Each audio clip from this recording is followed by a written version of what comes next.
The average pleb needs to know that you're up against everybody now. You're up against Sailor, you're up against the US trying to create their SBR.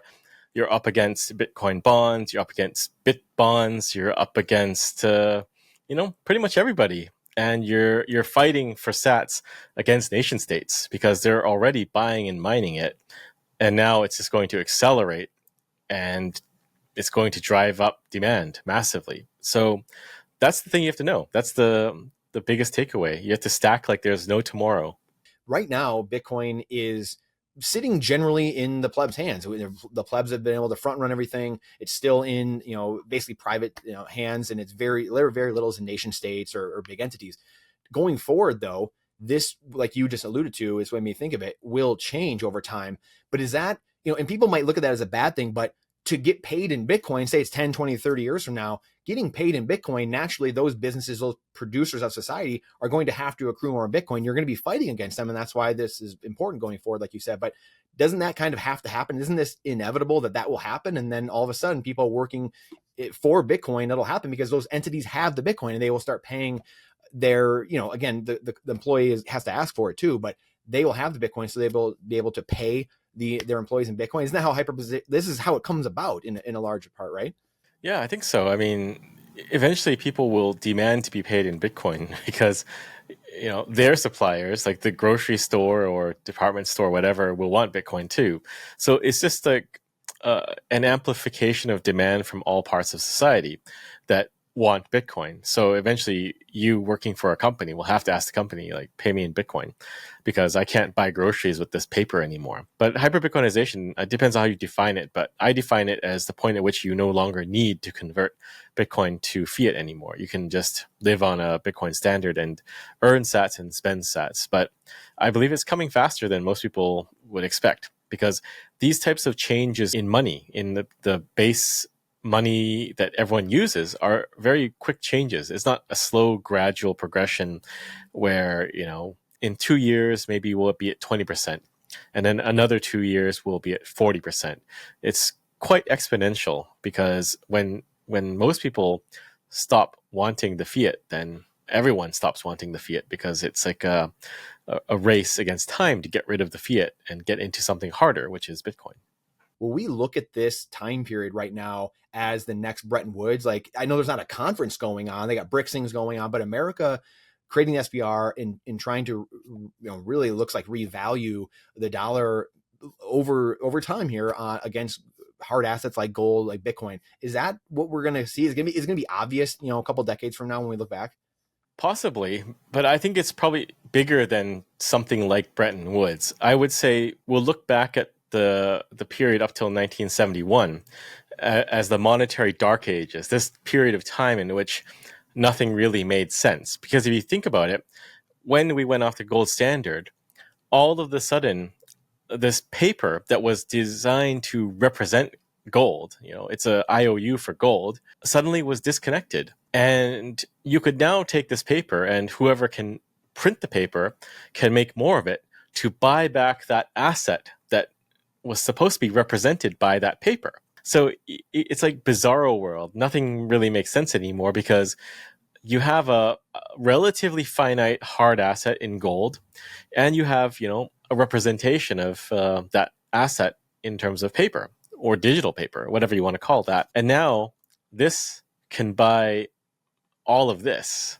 So, if you really think about it and you sleep on it and you mull it over, it's like wacko that suddenly this valuable thing can be bought by this worthless thing.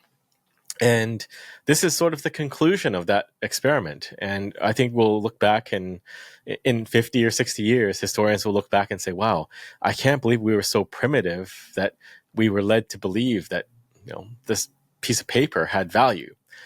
And that's sort of the realization. They'll look at it. Not, it's like Bretton Woods type, we agreed to do something, but it's just we were all insane for decades using paper.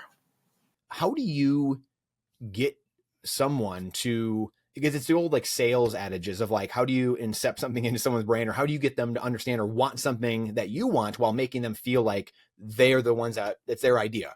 And so we talked about Joe Rogan. Like, why won't he have you on his show? Like, why won't he have Sailor on? Like, why is it so hard to get people to talk about money and understand that's the incentives? Like, it feels like to me that most humans want to complain about things. They don't really want the answers. They want to just like fight red versus blue politics, because it seems so obvious. There's so many of us screaming at these people now with easy technology. They can see it. Like, they know, but it seems like, is it subconscious that humans like don't want the answer? Or like many humans don't want the answer, and because they're scared of the playing field being leveled, or like this is just fascinating to me. And we were kind of griping at each other, offline, albeit the same direction, but we're both like just frustrated. Like, it's just, I'm frustrated. You're frustrated. I think a lot of people are frustrated in the sense that, why is it so hard to understand? And it goes back to the altcoin thing, but why is it so hard for people to understand? I don't know if it's subconscious or conscious, that the money is broken and it's destroying 90% of the things in your life. And we just want to bitch about everything that's downstream of the money being broken. I don't know, Samson. I'm lost.